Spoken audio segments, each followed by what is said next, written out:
ഹരിയോം കൽക്കിരുവികളായിരിക്കുന്ന എല്ലാ നാരായണന്മാർക്കും രാമായണ സന്ദേശത്തിലേക്ക് സ്വാഗതം. ഇത് രാമായണ സന്ദേശത്തിന്റെ 15ാമത്തെ പാഠമാണ് നമ്മൾ പഠിക്കാൻ പോകുന്നത്.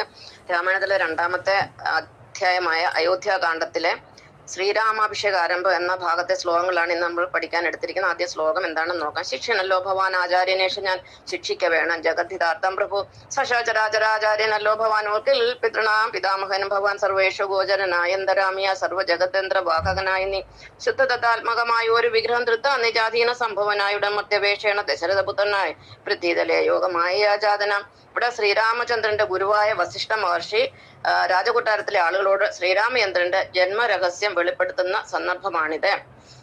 വിഷ്ണു ഭഗവാന്റെ ഒരു അവതാരം ഭൂമിയിൽ വരുമ്പോൾ അവർക്ക് തീർച്ചയായിട്ടും ഒരു ഗുരു ഉണ്ടായിരിക്കും. അതിന്റെ ഉദാഹരണമാണ് ശ്രീരാമചന്ദ്രന് വസിഷ്ഠ മഹർഷി ഗുരുവായി വന്നതും, ശ്രീകൃഷ്ണ ഭഗവാന് സന്ദീപനി മഹർഷി ഗുരുവായി വന്നതും, ശ്രീ ക്രിസ്തു ഭഗവാന് സ്നാപയോഹനാൻ ഗുരുവായി വന്നതും, ശ്രീ കൽക്കി രാമന് പരശുരാമനായ ശ്രീ മാതാ അമൃതാനന്ദമയി അമ്മ ഗുരുവായി വന്നിരിക്കുന്നതും. ഒരു ഗുരു ഉണ്ടെങ്കിൽ മാത്രമേ ഇവരിലെല്ലാം ഉറങ്ങിക്കിടക്കുന്ന ആത്മീയ തത്വങ്ങൾ അഥവാ പ്രപഞ്ച രഹസ്യങ്ങൾ അല്ലെങ്കിൽ പ്രപഞ്ച തത്വങ്ങൾ പുറത്തു കൊണ്ടുവരികയുള്ളൂ. പല കാരണങ്ങളാൽ ഈ തത്വങ്ങളെല്ലാം അവരുടെ ഉള്ളിൽ മൂടിക്കിടക്കുകയാണ്. അതിനെയൊക്കെ ഒന്ന് പോളിഷ് ചെയ്ത് അത് പുറത്തു കൊണ്ടുവരുന്ന ഒരു ഗുരുവാണ്. ഗുരു ഉണ്ടെങ്കിൽ മാത്രമേ ഒരു വ്യക്തിയുടെ ആത്മജ്ഞാനം പൂർണ്ണമാവുകയുള്ളൂ. അപ്പം എന്തുകൊണ്ടും വസിഷ്ഠ മഹർഷി ശ്രീരാമചന്ദ്രന്റെ ഗുരുവാണ്. എന്നാൽ ശ്രീരാമചന്ദ്രൻ എന്ന് പറഞ്ഞ സർവ്വചരാചരങ്ങളുടെയും ഗുരുവാണ്, പ്രപഞ്ചത്തിന്റെ മൊത്തം ഗുരുവാണ്. അതുകൊണ്ടാണ് നമ്മൾ ഭഗവാനെ വിശ്വഗുരു എന്ന് പറയുന്നത്. ഇപ്പം ഭഗവാൻ വിശ്വഗുരുവാണ്, സർവ്വചരാചരത്തിന്റെ ഗുരുവാണ്. അത് മാത്രമാണോ, പിതാവും പിതാമഹനും ഭഗവാനാണ്. സർവ്വചരാചരങ്ങളുടെ പിതാവും പിതാമഹനും ഭഗവാൻ തന്നെയാണ്. ഇതേ ശ്ലോകം ഭഗവത്ഗീതയിൽ കൊടുത്തിട്ടുണ്ട്. പിതാഹമസ്യ ജഗതോ മാതാ ധാതാ പിതാമഹ വേദ്യം പവിത്രം ഓങ്കാര ഋക് സാമേജുരേവച. ഇപ്പൊ ഞാൻ അതിന്റെ അർത്ഥം പറയുന്നില്ല, നമ്മൾ ഭഗവത്ഗീതയുടെ പാഠത്തിൽ പഠിക്കുന്നതാണ്.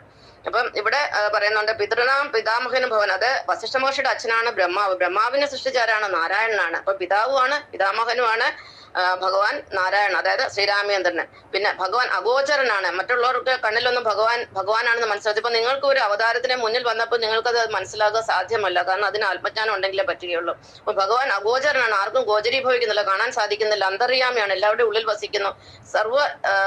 എന്താ പറയുന്നത്, ജഗത്തേന്ദ്ര വാഹനാണ്. ജഗത്താകുന്ന പ്രപഞ്ചമാകുന്ന യന്ത്രത്തെ പ്രവർത്തിപ്പിക്കുന്ന ആളാണ്. ശുദ്ധമായ തത്വമാണ്, പരമാത്മാവാണ്, പരബ്രഹ്മമാണ്, സൃഷ്ടിസ്ഥിതി സംഹാരങ്ങൾക്ക് കാരണഭൂതനാണ്. ഇതെല്ലാം ഏകനായി നിർവഹിക്കുന്ന ആ ഭഗവാൻ നാരായണനാണ് ഇവിടെ ദശരഥ മഹാരാജാവിന്റെ